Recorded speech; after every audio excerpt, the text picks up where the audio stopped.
what's the point?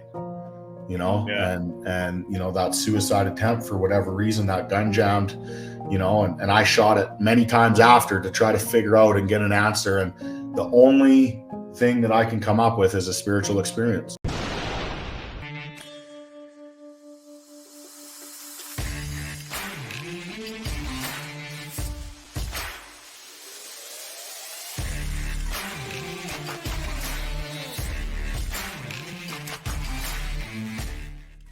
From the heart of Long Island, New York, we are inside the GP studios where we wake up today, we go today. This is the Primal Mindset, empowering the midlife man. I am your host, Chris Fontana. And if you would like to follow my journey as a midlife man, follow me on Instagram at Chris Fontana GP. And we are powered by Go Primal Lifestyle. It is my brand. It is my lifestyle. And we are inspiring men to be the best for the ones that need them the most. So please support my mission. Head to the website, goprimalusa.com. Use code GPNation. Join a community of strong-minded men. Start wearing the mindset to be the best for the ones that need you the most.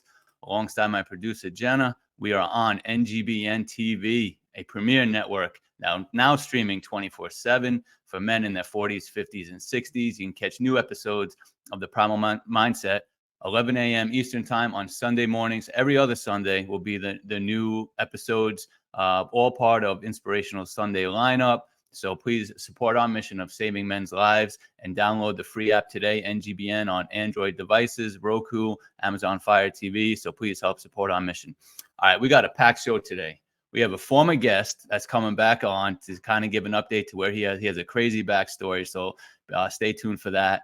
We also are featuring a new business on Long Island Matters, a wellness practitioner. Host of the Rubio Method and decades on NGBN.TV. I just finished a workout. I'm all hot and sweaty, and it reminded me, let me tell them about Chris Fontana's gear, Go Primal USA. It's a mindset, it's apparel, it's everything. You need to check it out if you have the Go Primal mindset. GoPrimalUSA.com and use the code Rubio10, that's Rubio10, for a discount on all gear.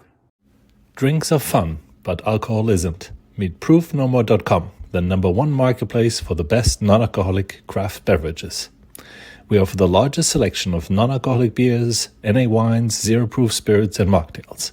So if you're in the mood for a rewarding brew or a cocktail without the booze, give Proof No More a try. Live more, proof less, ProofNoMore.com. In a world where settling is not an option, where confidence reigns supreme, there's a brand that embodies the spirit of empowerment and refusal to compromise.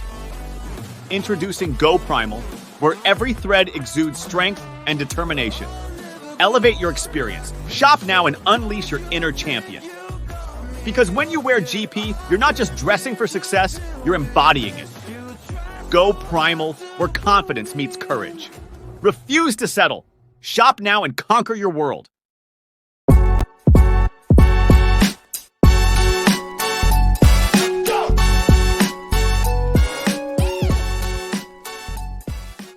All right, we are back on the Primal Mindset inside the GP studio. That was the Primal Plate with Chella.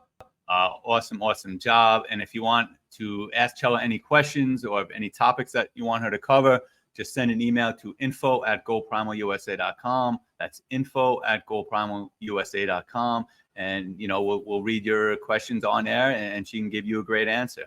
All right. So like I mentioned before in the intro, we have a former guest coming on. He was, I believe, a guest when I was only on Spotify, only doing audio at the time. But he has a crazy backstory. I remember his episode got a lot of listens. So I definitely wanted him to come back on once we were on TV. And I think his story can really help inspire men. So let's bring him on. Yo, what's up, TJ? Hey, how's it going? Good, man. Been a while. I think it's been a few years, since last time we talked. Yeah, it's been a couple of years for sure, but I'm glad for this opportunity and glad to be back and live stream video. So it's good face to face. So you're still in Canada? Yeah, so I'm still in Canada. I've relocated now from Vancouver to Calgary. There's a lot of governmental stuff going on in BC right now with the safe supply and harm reduction. And, it's making it really challenging for guys to recover. The prescription meds are being handed out like candy. And it's really hard. Alberta's doing a lot more with the government and they're building recovery-oriented systems of care. and they're really supporting people on that recovery level. I'm not sure if you're, familiar with what's happening in Canada here, not to get too political, but the crime rate is absolutely skyrocketing. The drug use is skyrocketing, and, 7 people a day in each province are dying from overdoses right now. So it's an epidemic. Yeah, I remember talking to you the last time. It seemed like it was the same, or maybe even it's getting worse, but I remember it was definitely an issue back then. It seems like it still is. And I think they were decriminalizing small amounts of heroin and cocaine, which is kind of mind blowing. But I know you're not a stranger to that type of world, and I know that kind of catapulted you into where you are today. And I think we have different stories, but similar mindsets where we look back at our darkest days and are grateful for them. So I know you have a crazy story that I definitely want the audience to hear. So if you kind of go into that one a little bit. Yeah, for sure. I mean, basically, I've learned how to channel my past and my pain into power. I grew up as an only child, facing, sexual abuse at a young age, which is pretty hard for men to talk about. And it wasn't until I started my recovery journey to actually heal through some of that process. But, facing that and some abuse from my father and everything else made me a super angry, young, scared little boy. And with that, at 15, I started fighting back. I was getting bullied. And at 15, I was kicked out of school and kicked out of my house. So I was homeless with no education, experienced my first arrest. And that kind of catapulted me into this catalyst of this dark underworld life that, I thought was exciting. I thought that, people would have my back when I kind of got into this brotherhood. And at, 15, I started growing large amounts of marijuana and grow ups. And, that worked until it didn't anymore. And I kind of burned every bridge in the small community that I was living in. Then I lied about my age. I moved to Alberta and started working on the oil rigs. And, I was basically forced to grow from a boy to a man instantly, working in a very toxic, dangerous environment with heavy equipment and rampant with addiction. And, I was able to kind of survive that for about 10 years.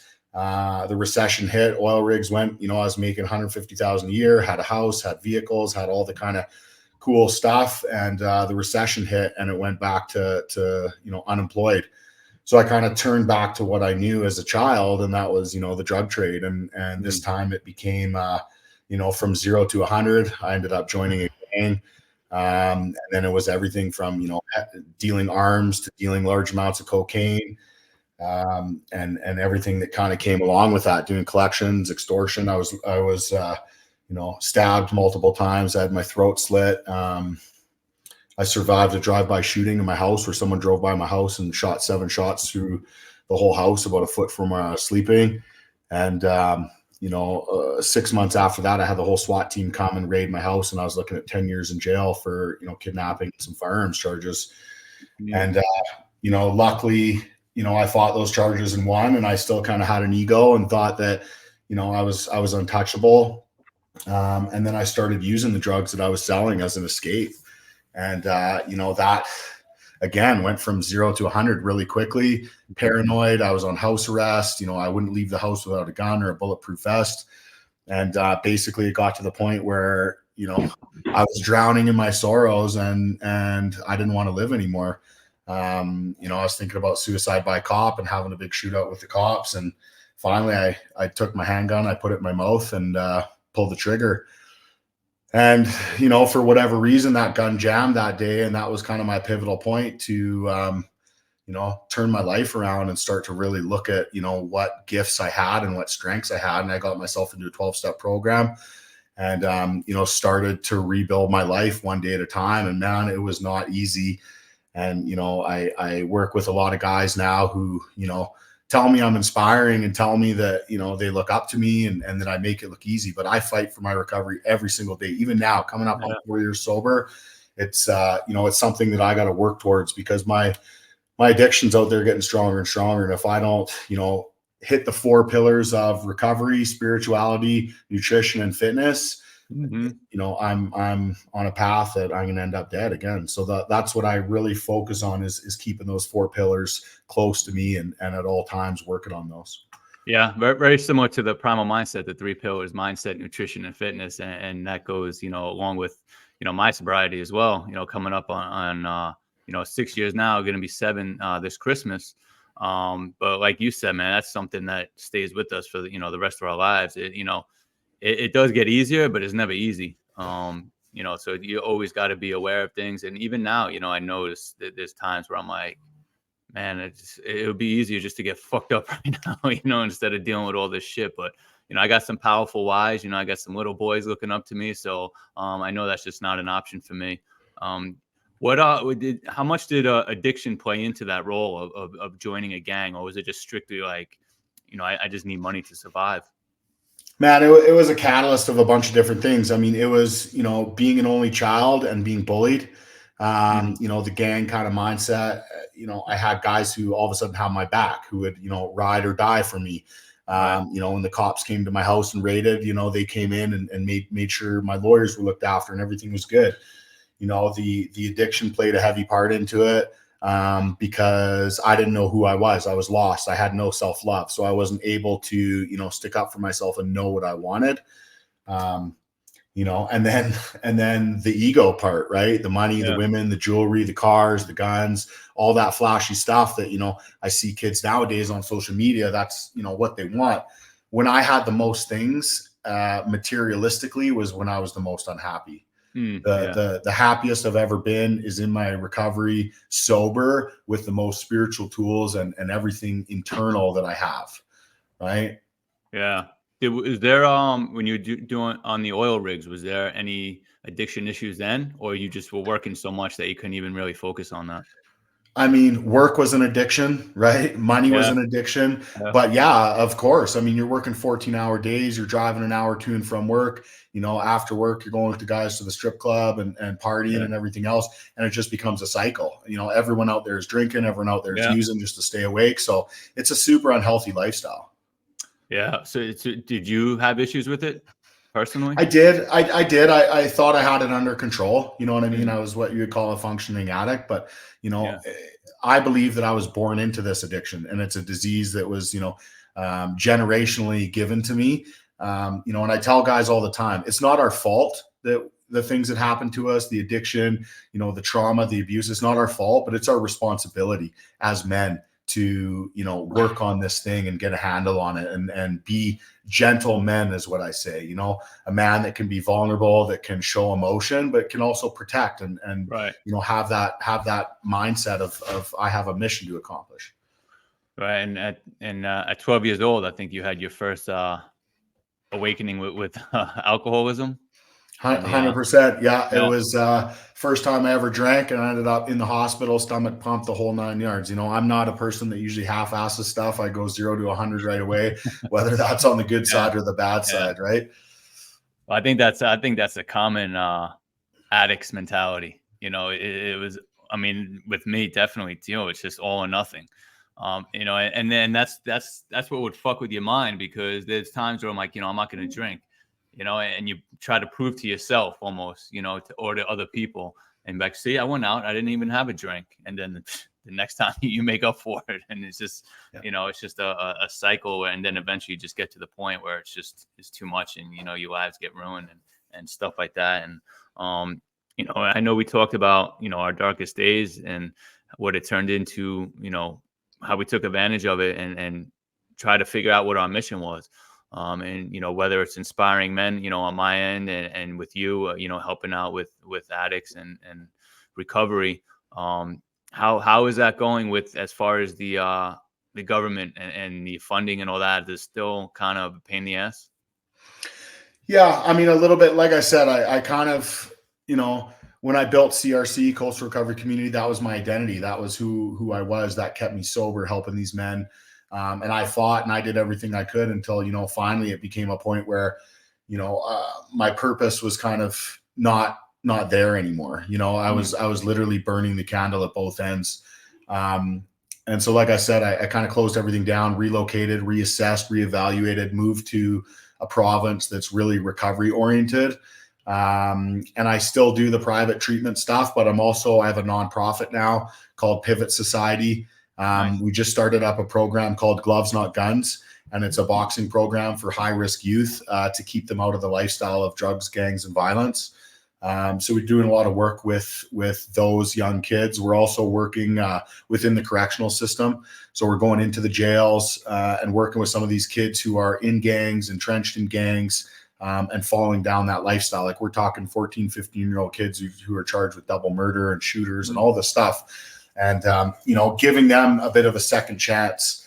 So we're doing that. We're also working with families and helping them understand addiction through education and empowerment. So, I get a lot of phone calls of parents, mothers, typically with their sons who are in active addiction, and the trauma that they have, and how to empower them to detach with love. I love you, but I can't enable you anymore. Right. So these are just a couple of the things that we're doing now, and we are still doing the private treatment. We're also working in treatment centers, doing curriculum with individuals who are going through recovery and helping them find a strength-based approach to who they are and how to turn that pain into passion and into purpose. Nice. What was that drive-by on your house? Was that the turning point, or was that, or was I get asked that all the time, and it actually wasn't. I mean, that was one of the things that, it was like, you couldn't get me. That's it. That's all you got. And my ego just shot right up. The turning point for me was just the addiction where I couldn't stop. I was always in control. And finally I figured out that I was not in control of my own addiction. And that was the part that, brought me right to this rock bottom. And it was a day that I was up for days. I was looking at all that time in jail. I thought I had all these people after me. A lot of people owed me money, and it just came to the point where I was like, what's the point? And that suicide attempt, for whatever reason, that gun jammed, and I shot it many times after to try to figure out and get an answer. And the only thing that I can come up with is a spiritual experience. I have to trust that there's something, whether it's God, Buddha. I'm not a super religious guy, but I believe in the universe and the power and laws of attraction. And until I really got in touch with that and who I was and started to heal some of that childhood trauma, I was just setting myself up for failure every time. Yeah, man. Sometimes we just don't know why things happen, man. We just have to make meaning of it. I'm the same way with, the drinking and driving on blackouts here, especially here on Long Island, man. I mean, I don't know how many times I did it, thousands of times. And for whatever reason, I'm still here, man. I didn't kill anyone or myself. So it's just about making meaning of the things that happen. But we just want to take a quick break, though. And we're going to come back and find out some more with TJ. Hey, I'm Micah McCreary. And I'm Rich Fry, and welcome to TrueX Outdoors, the ultimate outdoor show. So come tag along with us as we experience thrilling adventures in hunting and fishing. From the mountains to the rivers, we'll bring you the most action-packed outdoor experiences. Watch us now on NGBN TV. TrueX Outdoors.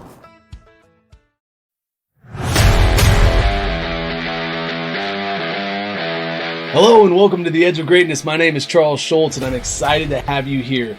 Come join me each week as we dive into what it truly means to unlock your full potential.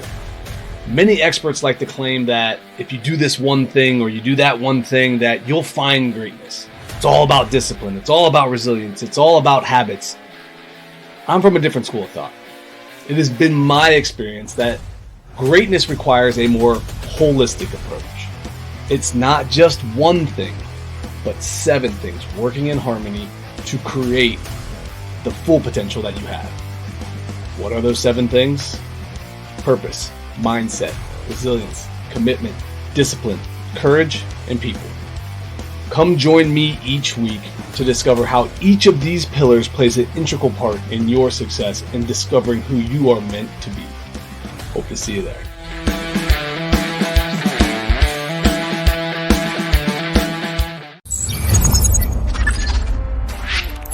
Hey NGBN, it's Brian Jodas with Pick Up the Six Productions. Join us here at Pick Up the Six as we introduce you to the men and women among us who go above and beyond through service, purpose, and impact. Whether it's travel in the United States or right here from our studios, we can't wait to pick up the six with you.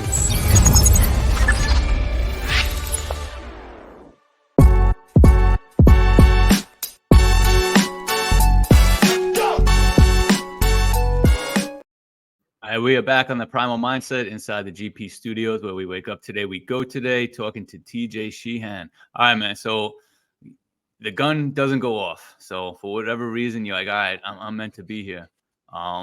So what was the next steps for you? Now what? Yeah, next steps for me was, I looked at my dog, I called my mom, and I just said, Mom, I don't know what to do. Like life's hit me here. And she told me every time I had an issue, she said, just get to a meeting, get to a meeting. So that's what I did. I looked up, 12-step meetings. I went to a all men's recovery AA meeting, and I just went there, and there was about 50 guys, and I shared my story. And, this, tough gangster kind of egotistical guy went in there, and I just broke down and cried, man. And every person that was in there, whether they were a doctor or a construction worker or, a lawyer, everybody, I heard my story. I heard just a little piece of my story. Right. And, finally I found my family. I found my connection. I found my tribe that, there was no judgment. These people didn't know me, but they cared about me. They didn't care what I did in the past. They just wanted me to be better and to be sober. And, through the grace of God, I found my recovery. And I always had a really hard time with the God part in there. I go in and I thought it was religious, and it kind of turned me off. And until someone said, God can be whatever you want it to be, as long as it's greater than yourself. And that really shifted things for me. And, for me, it's the great outdoors or good orderly direction. I don't have to have something that I see. It's like the wind blowing the trees. You can't see the wind, but that the action and the movement is there. And that's what's, really helped me stay sober all these years. Yeah, it's the higher power. It's understanding that there's something greater than yourself, and whatever that is to you, that is to you. And, I got the same thing from AA. I remember walking into the rooms, and, everyone knows you're the first timer because, as a guy put it, he said, no one comes in on a winning streak. So it's, they know. And from what I got is, like, the genuine feeling of people that wanted you to get better. It's just something about it. It made you feel welcomed. It really just showed me, like, I was missing camaraderie, because when you're an addict, man, you're by yourself, like, you're lonely, and factor in mental health, you really feel lonely. So that's what I got out of it. That definitely, absolutely, AA did save my life. Kind of moved on and kind of tried to join or start my own community, and with NGBN too. It's another great community of men. And I know if I ever needed to, call up any one of those guys and say I'm not doing good, they would talk to me in a second and make sure everything's all right. So that's what I got out of AA, is just that camaraderie. If you're around like-minded people, you always can turn to them and say you need help with anything. So, I mean, just like you, that's kind of what I got out of it. And, someone else also said in AA, take what you want and leave the rest. Cause everything I wasn't agreeing with either in AA.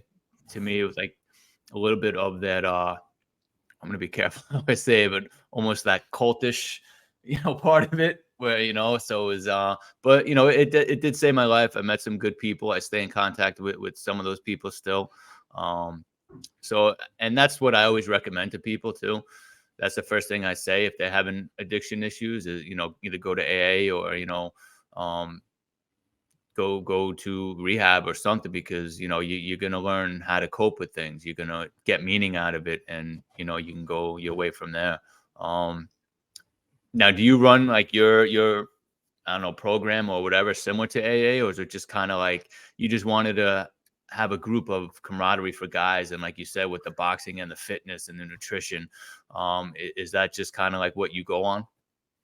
Yeah. So, I mean, for me, the opposite of addiction is connection. And like you said, I was looking for that camaraderie my whole life since I was a little boy. And I found it in gangs, I found it in drugs, and I found it in all the wrong places until, I got into a recovery program. And, take what you need and leave the rest. I love that because, AA did save my life, but it's like those 12 steps are designed for living. Doesn't mean I have to do it the same way as everyone else, but I basically took what worked for me and created a program. So again, recovery, abstinence-based. I am an abstinence-based program, and we teach the guys the 12 steps and that understanding. Then the spirituality part, whatever that means to them, meditating, breath work, and being able to just be present with themselves. That self-love piece is such a huge, important part of recovery, because when we don't have self-love, we can't love others. We can't give what we have. And then the fitness part. So we take the guys and hike mountains. Like I just took one of the guys the other day. We got up at 3 a.m. and hiked one of the Rocky Mountains right at sunrise. It's a challenge. It's a push. We get up to the top, the beautiful sunrise. It's that accomplishment. We're in the gym 5 days a week, pushing weights. We're doing the boxing, because it builds that confidence. And then the last part, like Cello was talking about, the nutrition part. It's such a key, important part of, supplements, vitamins, nutrition, understanding your body, your testosterone, what you're putting in. That's the fuel. So when you combine those 4 elements together, and guys that are willing, like we can't work harder for anyone than they're willing to work for themselves. We can support them, and have them, find their motivation. It's a recipe. I don't want to say it's bulletproof, but it's a very solid foundation for building long-term abstinence-based recovery. Yeah. And you need that, if you have a strong foundation, man, you're able to build up. And I think when you have, I think you're right. It is bulletproof as long as you're staying within that group, staying with the fellas, staying with that camaraderie. And I think it's, as close to bulletproof as you can. I mean, obviously it's always going to be with us. So I know I can never stray. So I'm always staying around the group. And I think I've seen on social media too. Do you do inspirational speaking as well? Yeah, so I do, anything from like motivational speaking. It's basically just sharing my story. A lot with the youth, these kids that think that getting into a gang is cool, and the Instagram kind of superstars about having the flashy money. I come in not from a law enforcement lens, but from a lived experience lens, and really talk about some of the realities of some of these things that can happen real quick. It's different when you get cops that come into schools and say, don't do drugs, don't join gangs. But it's different when you get someone who comes in who's actually lived it. Like I've had over 30 friends die, overdose, murder. Some of them are in jail for life. And I come in and just share my experience to say, look, man, you could be walking down the street one day and next thing you know, you're walking like this with your jugular slashed and you're running to the hospital, not knowing if you're going to make it. These are the realities of what's out there happening for, $100 deal. Right. So it's just crazy. I mean, the youth nowadays are they're getting into these swarmings where there's 5 or 10 of them videotaping and bear macing each other. And they just don't understand the realities. They're running around with these airsoft guns that look like real guns, and they're pulling them on people. And they're getting, not only murdered, but they're also being, infiltrated into these gangs at 14, 15, 16, having to go out and do hits. And there's, some of these targeted shootings that are happening in Vancouver that are really, really sloppy because the kids are 15, 16 years. Yeah. That's how people getting hit with the stray bullets and little kids dying, because these kids don't know what the fuck they're doing, and they're just trying to make a name for themselves. And is that still a major issue where you are with the gangs? Yeah, it's still a major issue. And like I said, it really opened my eyes going into the youth jail and hearing some of these kids' stories. And I just say it can happen in an instant, like one split decision, and your life has changed forever. A lot of these kids, they don't have strong male role models in their life. Right. They seek reliable connection, and they just don't have it. So they're going out, and these gangs are giving them that kind of safe place to make a name, and they're being used and targeted, and their whole life is changed in 1 millisecond. Now they're looking at the rest of their life in jail. And I'll tell you, some of these kids, 14, 15, 16, that have done their crime, 2 years, they're going to big boy jail, right? And it's not like it is in the youth jail. There's serious dudes in there. And, that's the reality that these kids are going to have to face soon and grow up, because there's no out time. It's transferred from youth to adult correctional facility in a hurry. Oh, wow. Yeah. So there's not even like do your time in youth jail and then that's it. They go straight to the big house, huh? You're getting sentenced and you're going over there with the big boys. Wow. Yeah, that's crazy. And survival in there is you have to join a gang. Oh yeah. Then yeah, it's right? The jail politics where it's like, it's funny you watch this shit on social media or TV, but I mean, I would think that's exactly how it is, man. The white people got to stay with the white people. You can't cross over and shit like that. Something I never want to be a part of, and I'm glad that you went the other way, and definitely would resonate more with kids if they see you, this big jack tattoo guy being like, "Hey, I was there where you are," and it is not pretty. So how many guys do you? I apologize if you said it already. How many guys do you have in your group now that you're helping? So I used to do 5 at a time. Now I only do 2 at a time. So I really work on that community connection partnership, more one-on-one. And it just allows for more vulnerability and more openness. And then when I do a lot of online recovery and personal development coaching. And again, with these kids in jail too, it'll be one-on-one. So like we'll go in, usually I'll go in and speak to about 15 or 20 kids. And then at the end of it, I always have one to 3 kids that come up to me kind of privately and quietly and go, "Hey, can we like book a session one-on-one?"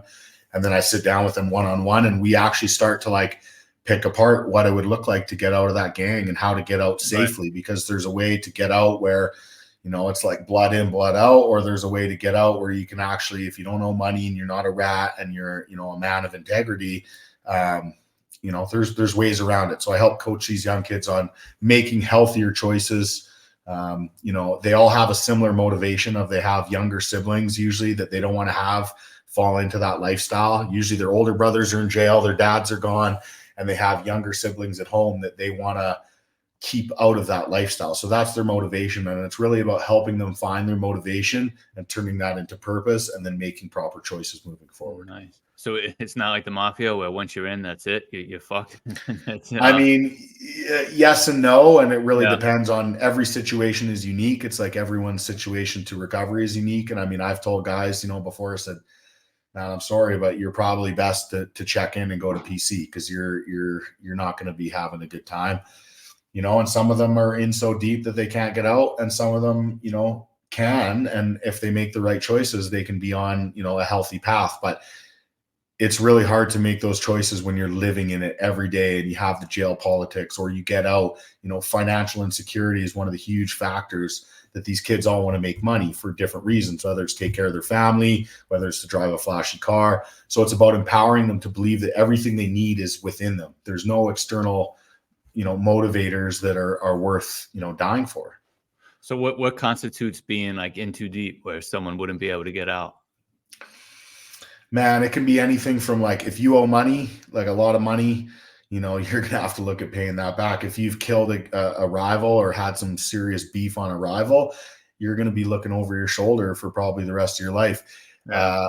If you're a rat and you work with the law enforcement, I mean, that's pretty self-explanatory. You know what I mean? So it's, you never want to give these kids kind of a black and white answer, but sometimes it has to be black and white. And especially when it's like, if you're making the decision to get out, like for me, it had to be black and white for me. I was respected. I didn't owe money. I didn't work with law enforcement. I made a black and white choice. I went, and was able, luckily, to get out. And, I still am respected. I have people that are in that lifestyle that still come to me and say, "Hey man, like, how do I get sober? I'm in this lifestyle," and they want to get sober, but sometimes they just can't get out of that lifestyle, Yeah. I mean, I don't see how you can stay in that lifestyle and be sober. I don't think that's really possible. Where could people, locate you, or if they want to reach out to you, if they have problems with their own family members, where can people contact you? Yeah, for sure. So right now, Coastal Recovery Community on Instagram. I have coastalrecovery.ca is my website. There's a phone number on there that you can call anytime. And then pivotsociety.ca is the nonprofit where, we seek volunteers, take donations, and we have practical educational support and coaching for everyone. So we're working on some grants where we can help people at no cost, to help either get out of the gang, drug lifestyle, or out of addiction. Nice. All right, man. Do you still have the apparel? I know you had like recovery apparel or something. Yeah, I have therapy threads. I'm actually just going through a rebrand right now. So I've taken the website down. But, coming 2025, I'm going to have a whole rebrand of therapy threads, which is a, fitness / motivational recovery clothing brand. So stay tuned for that. Nice, man. Sounds good. And yeah, man, thank you so much for coming back on. I really appreciate it. Your story is gets better and better every time I hear it, man. It's definitely a wild one, and I think it really can help a lot of people that are kind of going down that same path. So thanks for coming on, man, and sharing. Yeah, thanks, Chris. Really appreciate you having me, man. And I'm always around if you ever need anything. So thanks for your support. Absolutely, man. We'll stay connected. All right, we're going to take another quick break, and we will be back with Long Island Matters. 1 week after launching our exclusive sneak peek, NGBN TV was live for 3 days of continuous coverage from Super Bowl 58 in Las Vegas. NGBN TV is live from Las Vegas for Super Bowl 58. The one-of-a-kind streaming TV network for men in their 40s, 50s, and 60s was the conversation for the big game about men's mental health. And the world of athletes, celebrities, and influencers were on notice. But we're just getting started with new partnerships announced like the Team Nike 3-on-3 Championship and new platforms available to download the NGBN TV app. So, what are you waiting for? Download the app today from your favorite streaming device or check us out at ngbn.tv. This is NGBN TV.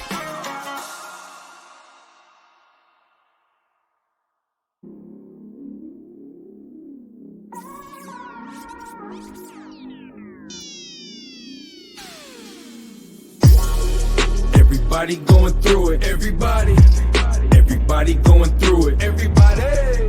But we still gotta pursue it. Gotta do it. Cause we all going through it. Everybody going through it. Everybody going through it. Everybody going through it.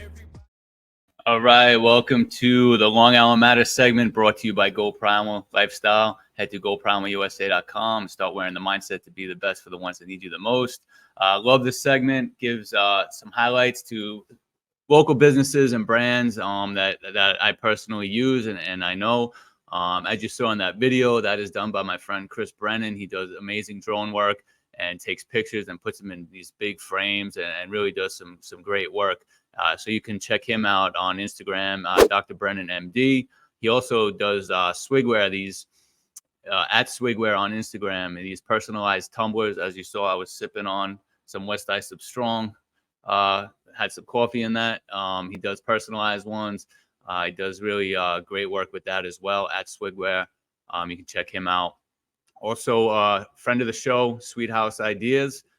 These silk floral arrangements never die. They look amazing. She also does some chocolate covered desserts. These mini donuts, which I've had, are awesome. So if you want to check her out, reach out to Angie at Sweet House Ideas on Instagram. You can help support those that support this show. Also, we have Proof No More. You saw that commercial in the show earlier. Largest selection of non-alcoholic wines, beers, spirits. If you use code GoPrimal, you get a discount. Me, 6 years being sober. To have a nice cold beer that's non-alcoholic every once in a while feels good. So check them out, proofnomore.com. And we have a new addition. We're going to bring on Jen Egbert. I actually just met her at the Flex Fights MMA promotion. We were both sponsors of the show. I got a B12 shot from her. Definitely felt it. It was great. She's the lead wellness practitioner at Alluring. So let's bring her on. Hey, Chris. How are you? I'm good. How are you? Good. Thank you for having me. Yeah, absolutely. Yeah. So I was, saying how we met at the Flex Fights. I got a free B12 shot from you and definitely felt a nice little energy burst. It was like you feel really good. Like, I don't know how to explain. Also, I'm sitting there. I'm like, oh man, I feel really good right now. So yeah, that was great. I appreciate that. So yeah, what other services did you want to talk about and that you do at Alluring? Yeah. Am I saying it right? Is the Alluring? It's Alluring Age. Yeah. So Alluring Age is a anti-aging and wellness company. I actually merged my company, which is Encompass Health and Wellness. So I kind of take care of the holistic aspect of things. So I'm a nurse practitioner. 2020, I kind of branched out away from typical Western medicine, and I got into Reiki healing, auricular therapy, cupping therapy. A lot of these things were part of my own self journey. And I realized that they helped and I wanted to bring that to other people. Traditionally, as a nurse here in New York, you don't really find different alternative measures to be able to be processed and given to the masses. So I'm really excited that we're able to do this here together at Alluring Age. So yeah, you got the B12 shot. We have the IV therapy that's there to be able to, give anything from, an immunity booster, pre-flight, jet lag, stuff like that. The B12 shots are always a good, fun thing that we're able to do at events. And you also saw that we had the red light therapy with cupping for the fighters that day. So that's basically really helping with the recovery and reducing some inflammation. If you have your normal aches and pains from working all day, working out, keeping up, trying to stay as healthy as you are going to have some inflammation. You are going to have some aches and pains. So a 20-minute session where you're cocooned between those red lights, 2 different levels, one's reaching the surface layer, the other one's going down to the muscle and bone. So you're really getting a lot of improved circulation and improved recovery. So you do the red light and the cupping together, or you don't have to? You don't have to. But, again, if you have a specific area where you're like, hey, this is really hurting, but I have other aches and pains, it kind of is able to treat all the areas together. Oh, no. And I think I read, do you guys do do stem cells as well? Yep. So we have exosomes and stem cells, which is huge, for the regenerative aspect of things, anywhere from like hair loss to, actual injuries. Like I actually tore my PCL playing softball, and I'm in the thoughts of being able to test that out a little bit. I've heard great things. Oh, so yeah, I mean, I know it's definitely a better alternative than surgery. Joe Rogan always talks about stem cells. But I know he always says like it's maybe not as much as you can get here in the United States, and that's why a lot of people go to other countries. Is that true? So I mean, with the way that we're working and the company that we're working with, it's pretty accessible. Okay. It's available. Haven't run into any issues thus far. Like we said, we've done it for hair restoration and injections, and we also do PRP in our office also. So if people don't want to necessarily do the stem cells, they want to use their own, we got platelet-rich plasma ready for them. Oh, nice. And just let people know where you're located. I know you're in my old hometown of West Islip, but let people know where you're located. Yeah, we are 400 Montauk Highway in West Islip. We have a nice little office, and we got so much to offer, and I'm so excited to be part of it. And again, thank you for allowing me to speak on here. Yeah, absolutely. You can come back anytime. I always love supporting local, especially West Islip. Thank you so much. We appreciate it. All right, no problem. I'll talk to you soon. All right. See you soon. All right, that was an action-packed show today. I want to thank our guest TJ for coming on and sharing his story. I want to thank the people that make the show great, Jenna behind the scenes. I want to thank Chella, who did her first Primal Plate segment, which she knocked it out of the park. She did a great job, and then thank you for Jen for coming on and talking about her business here in West Islip, my old hometown. So yeah, that was a show. I want to thank you everyone for watching. And as always, confidence is king.